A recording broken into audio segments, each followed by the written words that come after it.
El siguiente programa es para todas las edades. No contiene escenas de sexo o violencia. Es apto para toda la familia. Cuenta con el sistema Closed Caption y es financiado con recursos del Fondo Único de TIC.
Yo me permito pedirles perdón, madres.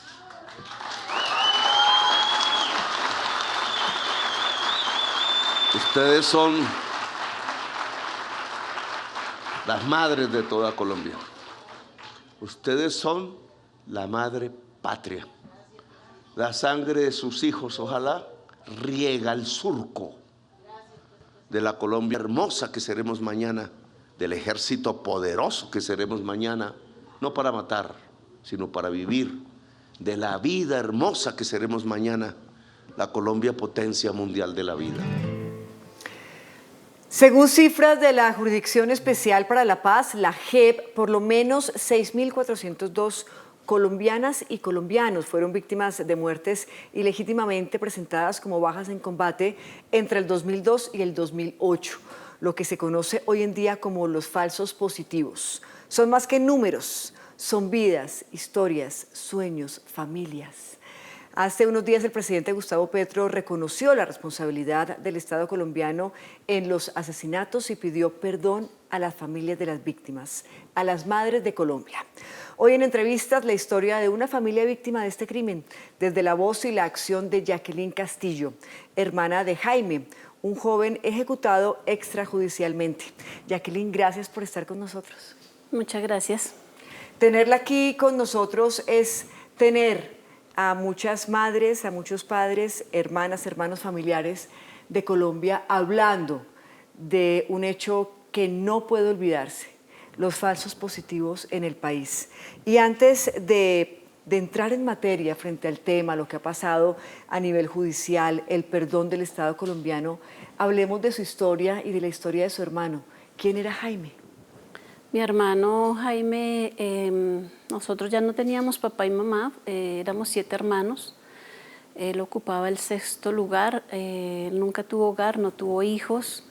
Mis padres venían desplazados también del campo con los 2 hermanos mayores y aquí pues nacimos el resto en Bogotá. Pero pues era familia humilde, no hubo la posibilidad como de darnos estudio. Yo de los 7 hermanos fui la única que por mis propios medios estudié y salí adelante, soy enfermera. Y de alguna manera fui quien estuvo ayudando a mis hermanos. Jaime quedó pues solito después de que fallecieron mis papás, pero nunca se perdió del radar de los hermanos.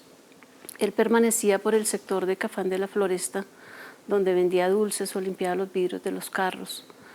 Desapareció de allí, de ese sector, el 10 de agosto del año 2008 y apareció muerto el 12 de agosto del mismo año 2008 en Ocaña Norte de Santander junto con los jóvenes de Soacha como guerrillero muerto en combate.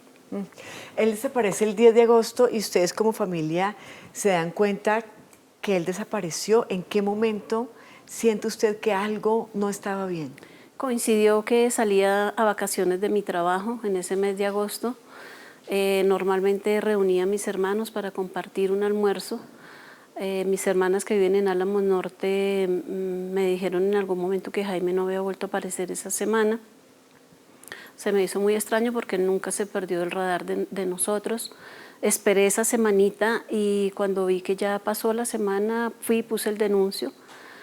Había visto la noticia de las madres de Soacha, de lo que había sucedido con los jóvenes, Nunca me imaginé que Jaime formara parte de ese acto tan macabro que vivía Colombia, porque Jaime tenía 42 años, la mayoría de jóvenes de Soacha no superaban los 32 años, y pues nosotros no éramos de Soacha, entonces nunca me hizo pensar, ¿Tuviera una relación? sí, solo que por sugerencia la investigadora del CTI me dijo, busque entre los que encontraron en Ocaña, porque por la fecha en que Jaime desapareció coincidía con todo lo que había pasado en Soacha. Y de esa manera fue que encontré ¿Esto a Jaime. fue cuántos meses o semanas después de la desaparición de Jaime? Afortunadamente mi búsqueda solo duró 2 meses. Yo supe de él el 6 de octubre de ese mismo año 2008, cuando en Medicina Legal pedí que me dejaran ver ese listado. Ya habían sacado los 19 jóvenes de Soacha, había una lista de 11 cuerpos que no habían sido identificados. A ellos les ponen edades aproximadas, solamente había uno que decía 40, 45 años. Y cuando me mostraron esas fotos, era mi hermano. Me dijeron, pero él pertenecía a la guerrilla, y pues yo quedé asombrada, porque pues nosotros sabíamos que no era así. Yo les dije, no, ¿por qué? Me dijo, porque él figura en Ocaña Norte de Santander como guerrillero dado de baja en combate. Cuando usted recibe esta información, ¿cómo se la transmite a sus hermanos y a sus hermanas? ¿Cómo puede contar uno una historia que en el seno de una familia sabe que no es cierta? En realidad para mí fue muy doloroso, como que de momento no creí, guardé la esperanza que por la misma angustia hubiese sido algo parecido. Yo llamé a uno de mis hermanos mayores y le dije, véngase a Medicina Legal que creo que encontré a Jaime, para que él entrara y corroborara, y como que guardaba yo la esperanza que saliera y me dijera, no, no es Jaime. Pero el dolor más grande que siento es que saber que quienes están para cuidar la vida de los ciudadanos hayan sido quienes le hayan quitado la vida a miles de civiles de Colombia. ¿Cómo queda su familia después de todo esto? Fue una larga lucha, porque pues nosotros, a pesar de su condición de humildad de Jaime, y pues obviamente desafortunadamente también tuvo problemas de adicción, que creo que igual no era un motivo para que los hubieran asesinado de esa manera. Teníamos que dar esa lucha. Yo tenía historia en varios hospitales donde él estuvo, tenía historia clínica de donde le estaban haciendo su tratamiento de odontología. Tenía muchas maneras de demostrar que Jaime nunca había salido de aquí de Bogotá y que él no estaba integrado en ninguna guerrilla. ¿Cómo era Jaime como persona? Era una persona alegre, tengo entendido que le gustaba la salsa, era la fiesta de la casa. Siempre fue una persona muy alegre, a pesar de su condición de vida. Le gustaban mucho los chistes, a él le decían Condorito porque tenía su naricita como Condorito, entonces él era muy feliz que le dijeran Condorito. Adoraba mucho sus sobrinos que vivían allá en Álamos. Ahí en ese sector de la Floresta había un joven que surtía como las tiendas, y siempre cuando pasaba por ahí que tenía la oportunidad le dejaba paquetes de chitos a Jaime. Y Jaime se iba muy feliz a llevarle eso a mis sobrinos. Le gustaba la salsa, le gustaba la ropa de marca, porque nosotros tuvimos un hermano que vivió mucho tiempo en Nueva York y le encantaba la ropa de marca. A él le gustaba estar peluqueadito, pues a pesar de todo no vivía como, digamos, habitante de calle que mantienen sucios y esto, no, a él le gustaba estar bien arregladito. ¿En qué momento esto se le vuelve su proyecto de vida, Jacqueline? ¿Se da cuenta usted que hay una injusticia de cara al asesinato de su hermano y decide usted emprender un camino para demostrarle al mundo la verdad, pero también para encontrar la verdad detrás de la muerte de Jaime? Desde ese mismo año 2008, después de que fui a Ocaña Norte, Santander, que tuvimos que vivir en realidad una trayectoria muy triste. Yo pensé que iba a encontrarlo en un cementerio y me di la sorpresa que él estaba en una finca donde abren huecos ahí en la tierra, y contaban el señor dueño de la finca que el ejército llegaba con los cuerpos y los tiraban desde los helicópteros. Fue muy doloroso todo ese proceso, en la manera como lo encontré. No estaban marcados de ninguna manera, totalmente desnudos, metidos entre una bolsa negra. No había manera como poder decir, ya, es Jaime. Entonces tuve que presenciar que sacaran los cuerpos que habían ahí uno a uno. ¿Cuántos cuerpos había? Cuando fui por él, habían 5 cuerpos en esa fosa. ¿Y usted estaba con más familiares? Estaba con 2 de mis hermanos y un sobrino. y pues el último cuerpo que sacaron no había más. Yo dije, pues este es Jaime. Realmente no estoy 100% segura que sea Jaime. Anhelamos que cuando se vuelva a exhumar se haga una prueba de ADN, porque pues no habían más cuerpos y no había manera como decir que estaba marcado y que sí era Jaime. Y igualmente algunos años atrás, como 3 o 4 años, me llamaron de Cúcuta que tenían un cuerpo desaparecido de un adolescente en Ocaña y que probablemente entre los cuerpos que trajimos para Bogotá esté ese muchacho. Yo les dije, no tengo ningún inconveniente que lo vuelvan a exhumar, pero aprovechar de que hagan esa prueba de ADN, claro, y tengamos nosotros plena seguridad que sí es Jaime. Y si no es Jaime, bueno, pues que se lo entreguen a su familia, pero seguirá mi búsqueda por mi hermano. No, pues por supuesto. Jacqueline, veíamos en días pasados que el presidente Gustavo Petro, en nombre del Estado colombiano, reconocía primero que todos estos crímenes y pedía perdón por ello, un hecho histórico, nunca visto en Colombia. ¿Qué significó para usted y para todas las madres que la acompañan en este proceso? En realidad que nosotras recibimos con una gran dicha, por decirlo, porque pues no son nada cosas para celebrar, pero sentimos mucha emoción. Pienso que fue algo muy positivo. Estábamos esperándolo hace mucho tiempo. Si bien en los gobiernos pasados no hubo ningún acercamiento, yo radiqué aquí un documento al presidente Santos donde quería que nos atendiera y que las madres pudiéramos expresar muchas de las cosas, como venía siendo el tema de las audiencias que vivían aplazándolas por varias razones, la justicia no avanzaba, la deuda de los cementerios que tenemos que nadie nos resuelve. Y ¿Qué es la deuda de los cementerios? En este momento son 15 años que sucedieron estos hechos. Sabemos que los cuerpos en los cementerios solamente duran 4 años. Después de esos 4 años hay que sacar los restos y ponerlos en un osario.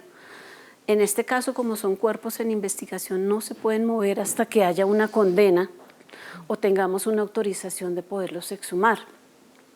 Entonces, de ahí han pasado 11 años y año por año nos cobran ese arriendo de esa bóveda. Que ustedes tienen que pagarlo. Que tenemos que pagar. El caso de mi hermano el año pasado iba a más de 10 millones de pesos la deuda. Hay algunas mamitas que fueron abonando, yo no he pagado nada, no he abonado nada. Y tocábamos esas puertas. En alguna oportunidad el vicepresidente general Naranjo nos recibió y dijo que se iban a hacer cargo de esas deudas, pero fueron solo palabras. La respuesta de la carta que radicamos al expresidente Santos me dijo que como que a él no le competía nada de esas situaciones, que me dirigiera con la fiscalía, con personería, etcétera. Nunca nos atendió y pues con el presidente Duque ni siquiera lo intentamos porque no vimos ninguna esperanzas de apoyos desde ellos. Entonces pienso que en este gobierno de cambio que nosotros nos sentimos realmente muy contentas. Creo que este gran logro se debe mucho a nuestros jóvenes. Nosotros desde el mismo año 2008 empezamos a hacer pedagogía en colegios, en universidades, en espacios públicos y el respaldo desde nuestros jóvenes ha sido maravilloso. Y sigue siendo el apoyo desde nuestros jóvenes. Entonces nosotros ahora como que también tenemos esa responsabilidad con nuestros jóvenes de luchar y entregar un mejor país, un mejor futuro para nuestros jóvenes. Es lo que se está intentando, por supuesto, desde el gobierno nacional. Hacemos una pequeña pausa y ya regresamos a entrevistas con Alma del País.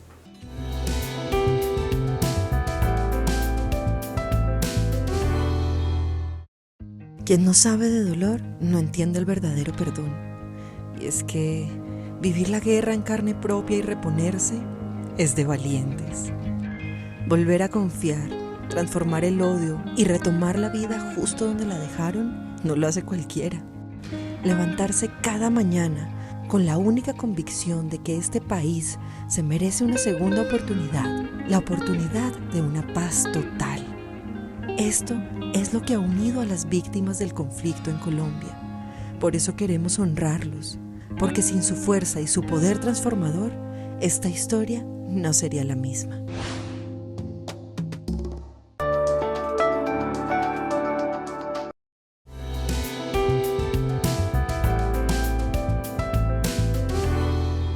Continuamos en entrevistas con Alma de País, en esta oportunidad con Jacqueline Castillo Peña. Ella es hermana de Jaime Castillo, uno de los jóvenes víctima de los falsos positivos en nuestro país. Falsos positivos, una palabra o una frase que nos ha acompañado ya desde hace varios años y que hoy incluso se conoce internacionalmente.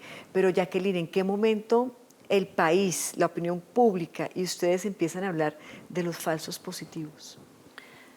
Pues desde ese mismo año 2008 sabíamos que cuando el ejército combatía y daban de baja algún guerrillero, para ellos era un positivo. Y en este momento, como nuestros familiares no eran guerrilleros, sino era población civil, se denominó los falsos positivos, porque era un falso combate. Y desde ese tiempo se viene hablando de los falsos positivos, que hoy por hoy sabemos que son muertes ilegítimamente presentadas como bajas en combate.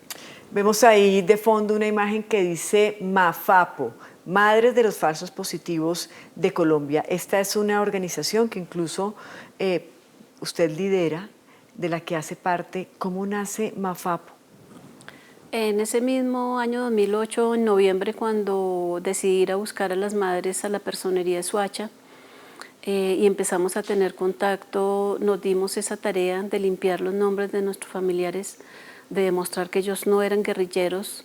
Fernando Escobar, que era el personero en ese tiempo allá en Soacha y que es abogado además, nos dio como a conocer la lucha tan grande a la que nos íbamos a enfrentar y que en realidad era un deber que teníamos que hacer. Desde entonces iniciamos ese trabajo de poder crear estatutos, de poder trabajar juntas, porque sabíamos que juntas podríamos hacer un mejor logro. Y hace más o menos como 5 años nuestra fundación ya quedó ante Cámara y Comercio totalmente constituida y pues ha sido grandes logros que hemos hecho desde el colectivo.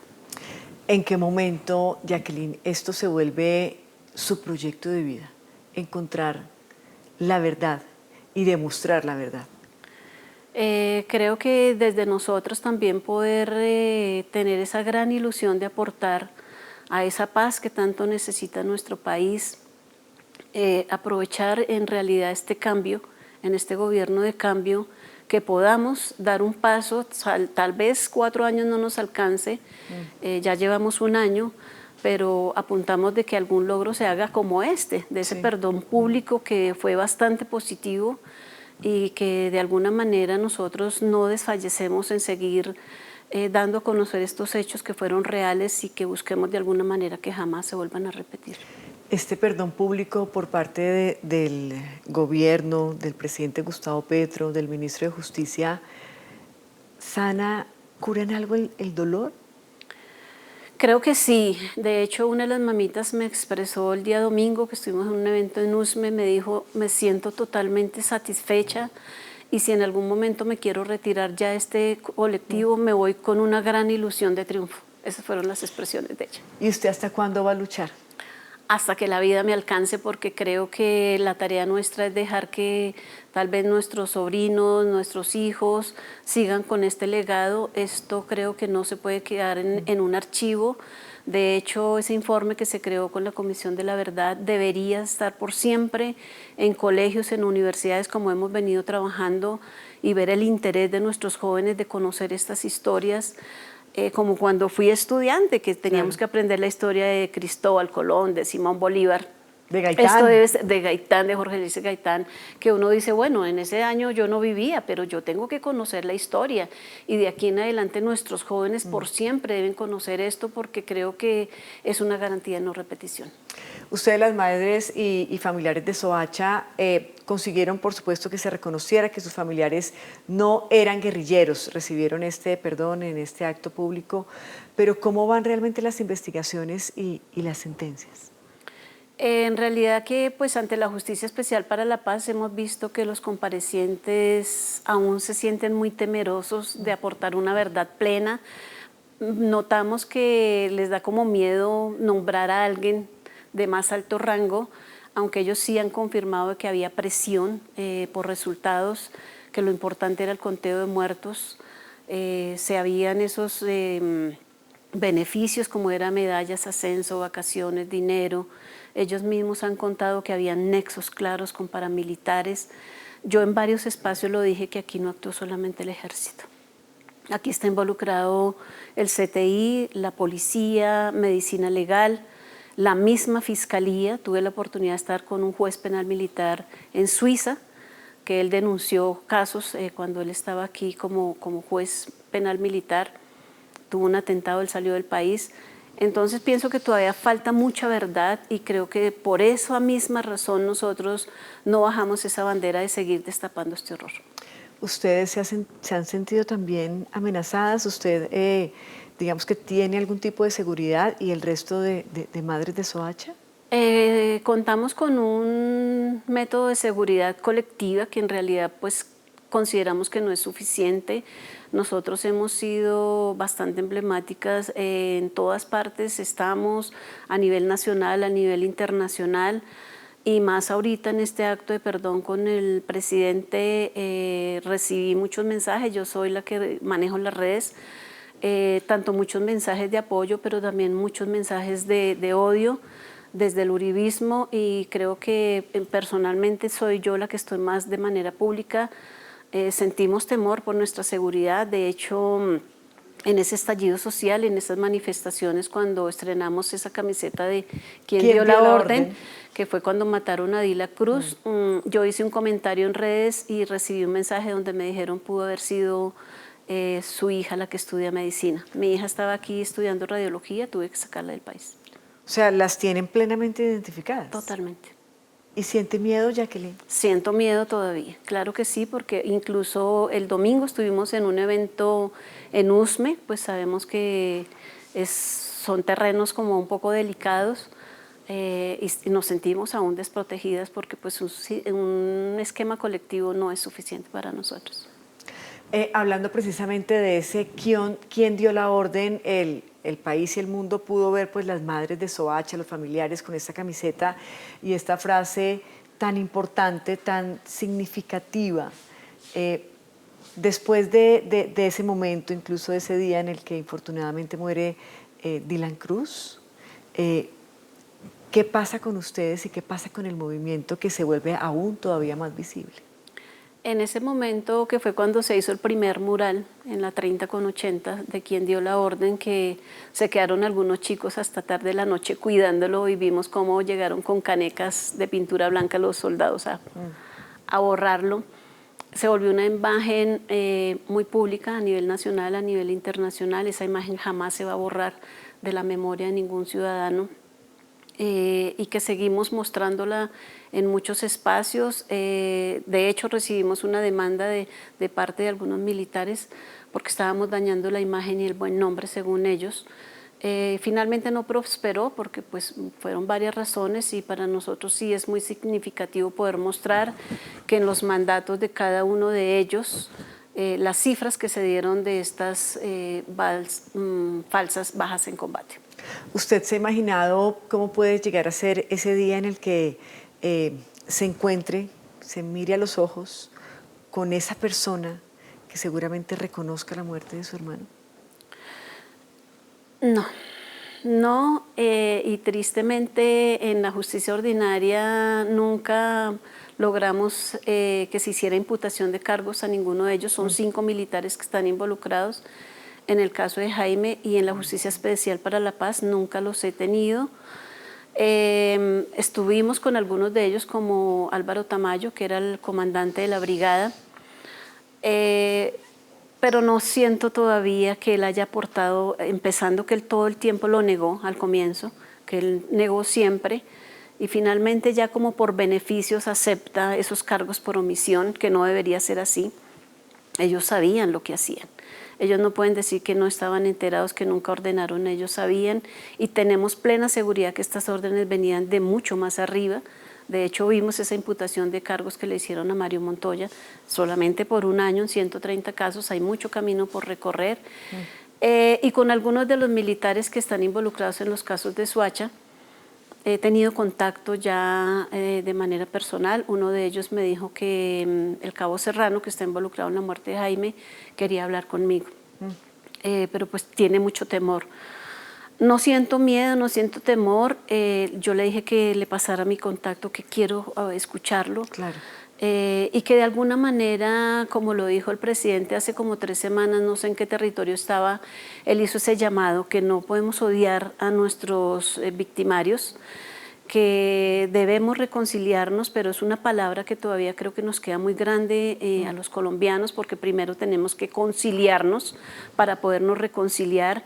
Para ver perdón necesitamos la verdad y todavía falta mucho camino por recorrer y conocer la verdad y poder saber quién dio la orden de cometer estos crímenes. ¿Quién dio la orden? Una pausa y ya volvemos.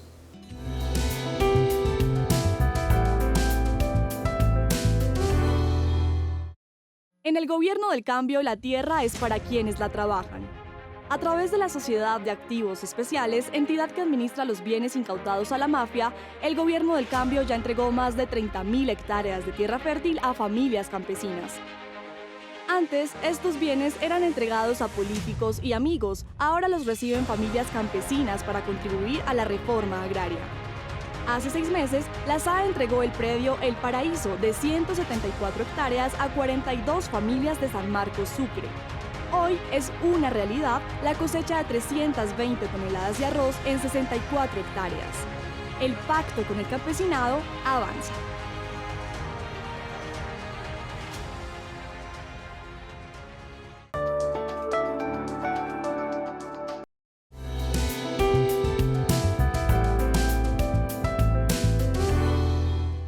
Continuamos en entrevistas con Alma de País, con Jacqueline Castillo. Ella es familiar, hermana de una víctima de falsos positivos. Jacqueline, ustedes hoy en día hacen una labor extraordinaria de paz, de sanación a través del arte. Pintar, tejer, construir todo en torno a la memoria. Y ahí vemos de fondo unas botas que podríamos llamar coloquialmente pantaneras, botas pantaneras. ¿Qué significan estas botas y cuál es la historia detrás de este arte tan significativo y a la vez sanador? Bueno, pues hoy 15 años después nosotras podemos decir que se puede sanar a través del arte. Estas botas tomaron para nosotros un significado bastante importante, pues nuestros familiares fueron disfrazados como guerrilleros, les pusieron camuflados y botas pantaneras, en algunas ocasiones botas nuevas al revés. Por eso tomamos ese símbolo de las botas y la idea es recolectar esas 6.402 botas que están siendo intervenidas a nivel de colegios, de universidades, de artistas, de cualquier persona que se quiera unir, y es reunir esas 6.402 botas para hacer una gran exposición y poder mostrar esta cifra, que aunque son solo 4 números, de pronto muy insignificantes, es una dimensión bastante grande que podemos mostrar. Hemos trabajado a través de los telares, de la pintura, cuando fuimos enterradas en la tierra, serigrafía, que hoy por hoy hacemos estampatones en espacios públicos, y es una manera de contar la historia, pero es una manera de poder sanar. Claro, también se está trabajando en un memorial que tengo entendido será ubicado uno en el Centro Nacional de Memoria Histórica, un trabajo bellísimo articulado con María Gaitán, que hoy en día está al frente de este centro de memoria, y una artista plástica. ¿De qué se trata este memorial? Este memorial, la ilusión de nosotros era poder poner en alguna parte pública esa cifra de esos 6.402 que sigue siendo muy cuestionada. No hemos logrado encontrar un espacio público. Finalmente tuvimos un encuentro con María Gaitán porque nosotros nos habíamos alejado del Centro Nacional de Memoria Histórica. En otra ocasión anterior que tuvimos dificultad con el director, y se abrió este espacio de poder hacer ese memorial donde se está construyendo el Museo de la Memoria. Sí. La idea es que esos nombres van a ir en español, en las paredes van a quedar grabados y van a ir en braille, porque tenemos también la importancia de poder hacer la inclusión y que todo el mundo pueda tener acceso a información a estos hechos tan reales. Y hay otro monumento que también busca espacio directamente en Soacha. En marzo tuvimos la oportunidad de reunirnos con el presidente. Él públicamente hizo el ofrecimiento de crear ese monumento en memoria a 6.402, y es algo muy positivo porque, como te decía anteriormente, si en gobiernos anteriores no nos abrieron las puertas, con él estamos logrando que se cumplan las cosas que él nos está prometiendo. Y enseguida nos llamaron desde el Ministerio de Cultura, todo el mes de septiembre trabajamos ya en laboratorios para la creación, ya está la maqueta en camino, que prontamente se le va a entregar al presidente, va a ser algo maravilloso, maravilloso el espacio, porque va a ser un espacio de memoria. Nosotros no quisimos como que fuera un busto, como hicieron con Galán, sino un sitio donde podamos tener salones de exposición, donde se puedan hacer charlas, donde la gente pueda llegar y tener como un momento de reflexión, de conocimiento de los hechos, y es algo maravilloso que se va a hacer. Gracias, Jacqueline, por habernos permitido entrar por un momento en su alma, en su dolor, pero también en su lucha. Gracias por esa lucha. A ustedes muchas gracias por este espacio tan importante. A ustedes también mil gracias por su atención. Nos encontramos en una próxima oportunidad. Esperamos que este tipo de espacios realmente nos ayuden a construir país. Y como lo decía usted, a que ese tipo de historias no se repitan en Colombia. Hasta la próxima. Ahora nos toca recomponernos como Colombia. Nos toca ver cómo cesamos el matarnos entre nosotros, cómo descubrimos la verdad y cómo nos perdonamos y nos reconciliamos. Ese es el objetivo de este gobierno, no es otro.